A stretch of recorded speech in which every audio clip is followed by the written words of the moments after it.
Hello guys, welcome back my YouTube channel. और आज यहाँ पे हम लोग बात करने वाले हैं 12th हिंदी युवक भारती का जो स्वाध्याय है 15वां फीचर लेखन। ठीक है, तो इसके बारे में हम लोग स्वाध्याय देखेंगे, उसके अंदर जो आंसर क्वेश्चन है उसके बारे में डिस्कस करेंगे।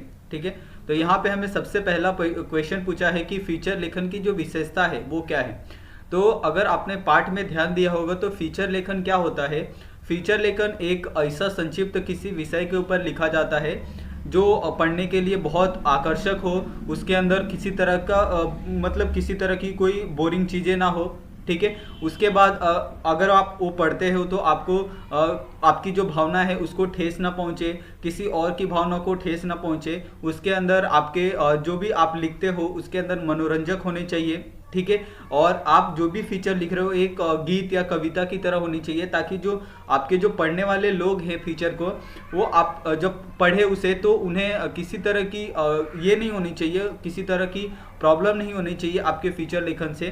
क्योंकि जो आपका फीचर लेखन होता है वो किसी की भावना को आहत भी कर सकता है, क्योंकि कभी कभी आप किसी मुद्दे पे अगर फीचर लेखन करते हो, जैसे कोई समस्या हो गई या फिर किसी व्यक्ति के ऊपर आप फीचर लेखन करते हो, या फिर अपने आसपास की चीज़ों के ऊपर फीचर लेखन करते हो, तो इस चीज़ को लेकर आसपास के लोगों में कोई भी प्रॉब्लम क्रिएट ना हो, इसके लिए आपको फीचर लेखन में जो आप शब्द, जो भी आप भाषा, जो भी आप ग्रामर यूज़ कर रहे हो उसमें एकदम परफेक्शन होना चाहिए।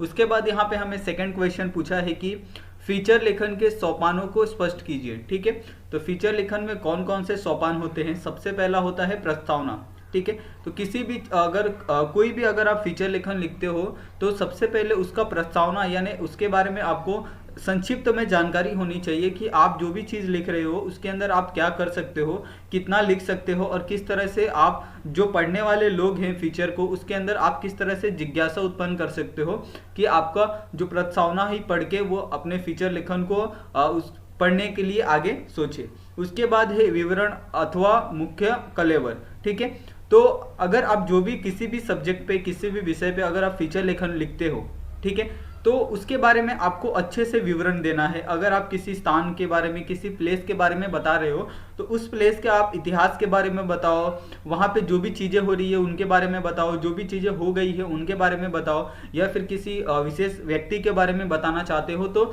उसके संघर्ष के बारे में बताओ, वो किस तरह से व्यक्ति यहाँ तक पहुँचा उसके बारे में बताओ। तो इस तरह से आपको हर चीज़ के बारे में बताना है। उसके बाद यहाँ पे उपसंहार। ठीक है, तो जो भी आप फीचर लिखते हो उसके अंदर आपको एक सार देना है, अथवा उसके मतलब अगर आप कोई भी चीज़ लिखते हो तो उसके पीछे आपका कोई ना कोई मोटो तो होता है, यानी आप कुछ समझ कर ही, कुछ सोच कर ही आप कोई भी चीज़ लिखोगे। ठीक है, तो आपको जो भी आप लिख रहे हो, समझ रहे हो, सोच रहे हो, वो सामने वाले को भी वही मन में आना चाहिए। तो इस तरह से आपको क्या करना है, उस फीचर लेखन को लिखना है। ठीक है, उसके बाद शीर्षक। तो इसमें से आपको जो भी आप चीज़ें समझते हो फीचर लेखन से उसके बारे में आपको शीर्षक देना है कि हाँ, मुझे इस फीचर लेखन से मुझे इस बात का बोध हुआ है, मुझे ये ज्ञान हुआ है, इसका मोरल क्या है, ये सभी चीज़ें आपको लिखनी है। ठीक है, उसके बाद ये फीचर लेखन करते समय बरती जाने वाली सावधानी।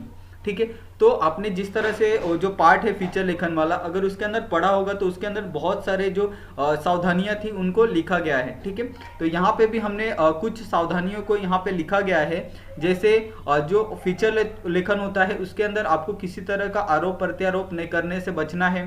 ठीक है, उसके अंदर जो आपकी भाषा है वो सरल होनी चाहिए, आपको किसी तरह की गलत भाषा का उपयोग नहीं करना चाहिए। ठीक है, और जो आपका फीचर लेखन है उसको एकदम नाटक के तरीके से आपको प्रस्तुत नहीं करना है, ऐसा प्रस्तुत करना है कि लोग पढ़ सके और उनमें रुचि उत्पन्न हो। ठीक है, और आपके फीचर लेखन में जो झूठे तथ्य नहीं होने चाहिए। ठीक है, और आपको अगर कोई भी अगर चीज़ आप डालते हो तो उसके बारे में आपको पूरी तरह से जानकारी होनी चाहिए और आपको उसमें पूरी तरह से उल्लेख करना होता है। ठीक है, और फीचर लेखन बहुत बड़ा लंबा नहीं होना चाहिए ताकि लोग अच्छे से उसको सुने और अच्छे से पढ़ सके और रुचि उनकी बनी रहे। तो इस तरह से बहुत सारे जो फीचर लेखन है वो आप यहाँ पे लिख सकते हो। अगर आपके पेपर में आया तो इसमें से आप 5-6 फीचर लेखन लिख सकते हो। ठीक है, उसके बाद यहाँ पे भारत के अंतरिक्ष कार्यक्रम पर फीचर लेखन कीजिए। तो आप सभी को पता ही होगा कि आज जो हमारा भारत है वो भारत का जो अंतरिक्ष कार्यक्रम है वो इसरो द्वारा कार्यान्वित है। ठीक है, तो जो इसरो है वही हमारा जो भारत का अंतरिक्ष कार्यक्रम है उसकी भार संभालता है, उसको देखता है, ठीक है। और ये एक इंडिपेंडेंट बॉडी है, यानी वो खुद से निर्णय लेता है कि उसे क्या करना है, और वो अपने आप ही सब साइंटिस्ट द्वारा निर्माण किया जाता है वहाँ पे जो भी यान भेजना है, ठीक है। तो इस तरह से वो एक इंडिपेंडेंट बॉडी है, उसके ऊपर किसी का भी नियंत्रण नहीं है, किसी भी सरकार का, वहाँ के किसी भी मतलब किस एक तरह से कहें तो उस पर किसी का भी नियंत्रण नहीं है, ठीक है। जो इसरो में सबसे बड़ा हेड होता है उसी के द्वारा ये इसरो को संचालित किया जाता है। और इसकी स्थापना जो विक्रम साराभाई है 1969 में उन्होंने रखी थी। और आपने विक्रम साराभाई का नाम सुना होगा, जो आपका बार्क आपने सुना होगा, जो बीआरसी है उसके अंदर के उसके संस्थापक, और वो भी विक्रम साराभाई थे, ठीक है, डॉक्टर होमी भाभा थे। और यहाँ पे आपको विक्रम साराभाई के जो उन्होंने जो भी चीज़ें शुरू की थी अंतरिक्ष अनुसंधान संगठन के लेके, तो वहाँ पे उन्होंने ये पूरा कार्यक्रम का जो मुख्यालय था उन्होंने बेंगलुरु में अपना कार्यक्रम स्थापित किया, जिसके कारण जो आज का जो मुख्यालय है, मुख्य मुख्यालय, वो बेंगलुरु में स्थित है, ठीक है। और वहाँ पे आज बहुत से अंतरिक्ष को लेकर जो फ्यूचर में जो विमान भेजे जा रहे हैं अंतरिक्ष में, जो रॉकेट लॉन्च करने वाले हैं, उसके लिए कौन से लॉन्चिंग पैड इस्तेमाल करने हैं, कौन से विमानों को भेजना है, और कौन से विमानों की किस तरह से ये निर्माण करना है, ये सब चीज़ें वहीं पे देखी जाती है, ठीक है। तो अभी आपने सुना होगा इंडिया ने सबसे कम दाम में जो अभी जो ये मंगलयान पे जो रॉकेट भेजा था उसका जो कॉस्ट था वो बाकी देशों के मुकाबले सबसे कम था। अभी जो इंडिया है वो एक ऐसा रॉकेट भेजना चाहता है मून पे जिसके अंदर आदमी जा सके, और फिर उसके बाद वो मंगल पे भी यानी मार्स पे भी एक आदमी को भेजना चाहता है अपने सैटेलाइट्स के द्वारा, अपने अंतरिक्ष यान के द्वारा, ठीक है। तो ये भी एक बहुत बड़ा अचीवमेंट है इंडिया के लिए, ठीक है। तो इस तरह से यहाँ पे इंडिया ने बहुत सारे आपने देखे होंगे जो रॉकेट्स के नाम आते हैं, ठीक है। बहुत सारे ऐसे रॉकेट है जो इंडिया निर्माण करता है, और ये सब इसरो के द्वारा निर्माण किया जाता है, ठीक है। तो इसरो अपने तकनीक के हिसाब से, अपनी काबिलियत के हिसाब से अलग अलग उन्नत तरीके से, ठीक है, ये सब रॉकेट प्रोग्राम विकसित करता है। और इसको लॉन्च करने के लिए बहुत सारे जो ये हैं रॉकेट है उनको बनाए गए हैं, PSLV ऐसे सब जो रॉकेट है उनको बनाया गया है। और जो सबसे पहला जो रॉकेट भेजा गया था उसका जो नाम था वो था आर्यभट्ट, ठीक है।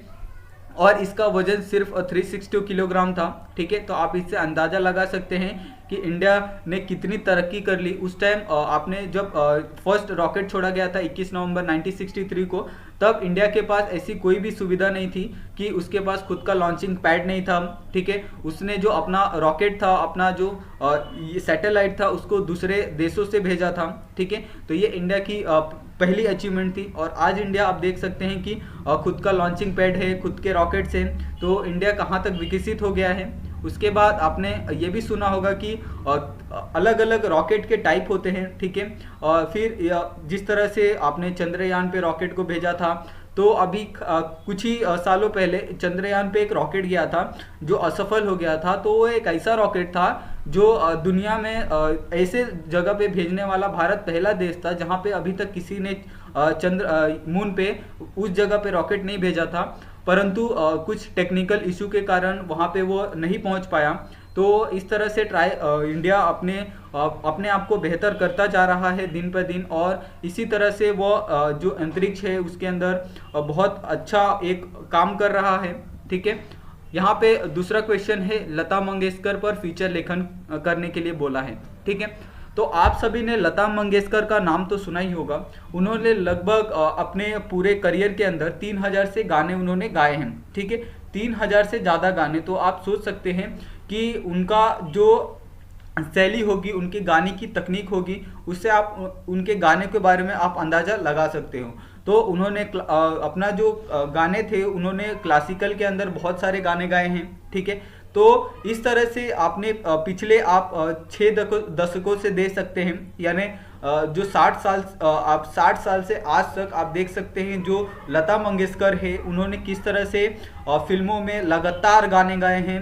उनके लिए भले हिंदुस्तान के ऊपर गाना गाना हो, अपने देश के ऊपर गाना गाना हो, या फिर किसी धर्म के ऊपर गाना गाना हो, तो इस तरह से यहाँ पे बहुत सारे उन्होंने गाए हैं। ठीक है, तो 3000 नहीं, सॉरी, यहाँ पे टोटल उन्होंने 30,000 से अधिक गाने गाए हैं।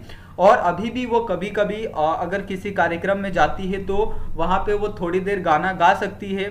ठीक है, तो इस तरह से आप उनको सुन सकते हैं, उनके गाने बहुत ज़्यादा अच्छे हैं। ठीक है, तो उनके बारे में यहाँ पे फीचर लेखन करने के लिए कहा है। तो आपको सिंपली अगर आप किसी भी आदमी का, किसी भी अगर अभिनेता का, अगर किसी भी आप पर्सन का जो वेल नोन है, जिसके बारे में सारी दुनिया जानती है, तो आप उसके बारे में सबसे पहले रिसर्च करो, उसके बारे में आप एकदम करेक्ट इन्फॉर्मेशन निकालो, उसके बाद क्या करो, आप उसके ऊपर फीचर लेखन लिखो। क्योंकि क्या होता है, अगर आप किसी वस्तु के ऊपर बना रहे हो या किसी प्लेस के ऊपर बना रहे हो तो उसके अंदर आप 1-2 गलतियां कर सकते हो, लेकिन अगर आप किसी वेल नोन पर्सन के लिए, अगर आप किसी जाने माने अगर इंसान के लिए अगर कुछ लिख रहे हो, तो अगर आप उसके अंदर गलतियां करते हो तो इसके कारण आपका जो लिखने के ऊपर आपको सवाल, क्वेश्चन पूछा जाएगा, या फिर आपके अनुभव के ऊपर, आपके तकनीक के ऊपर भी सवाल खड़े किए जाएंगे। इसके लिए अगर आप जो भी कुछ भी लिखते हो, अगर वो वेल नोन पर्सन है या फिर कोई ऐसा व्यक्ति है जिसे पूरी दुनिया जानती है, तो आप उसके बारे में पहले रिसर्च करो, आप उसके बारे में पूरा इन्फॉर्मेशन निकालो, हर चीज़ एकदम करेक्ट निकालो, उसके बाद ही क्या करो, आप उसके ऊपर कोई भी चीज़ लिखो। और यहाँ पे जो लता मंगेशकर है उनको कुछ महत्वपूर्ण अवार्ड मिले हैं, जैसे पद्म भूषण हो गया, पद्म विभूषण हो गया, दादा साहेब फाल्के अवार्ड हो गया, महाराष्ट्र भूषण अवार्ड, भारत रत्न, 3 बार राष्ट्रीय पुरस्कार, बंगाल फिल्म राष्ट्रीय संगठन award, film fair life time achievement award सहित अनेक ऐसे अवार्ड वह जीत चुकी हैं। और जो उनका सॉन्ग है वो पूरी दुनिया में सुना जाता है, जो भी उस कम्युनिटी से रिलेटेड हैं। ठीक है, आप सोच सकते हैं 30,000 गाने, यानी ऐसे अगर 30 या 50 सिंगर्स को भी मिला ले तो भी वो इतना गाना अपनी पूरी लाइफ में नहीं गा सकते जितना उन्होंने अकेले गाया है। ठीक है, इस तरह से ये वाला जो स्वाध्याय है यहीं पे ख़त्म होता है। अगर आपको इसमें कोई प्रॉब्लम हो या हिंदी में आपको कोई प्रॉब्लम हो तो आप हमें कमेंट कर सकते हैं। ठीक है, या फिर हमें मैसेज कर सकते हैं। कोई भी अगर आपको स्टडी में प्रॉब्लम हो तो हमारे इंस्टाग्राम पे आप हमें मैसेज कर सकते हैं और वहाँ पे आप अपने जो भी क्वेश्चन है, डाउट है, वहाँ पे आप क्लियर कर सकते हैं। आप सभी का ये वीडियो देखने के लिए बहुत बहुत धन्यवाद। जाते जाते प्लीज़ हमारा चैनल सब्सक्राइब कर लीजिए, और आप सभी का फिर से वीडियो देखने के लिए बहुत बहुत धन्यवाद। मिलते हैं नेक्स्ट वीडियो में।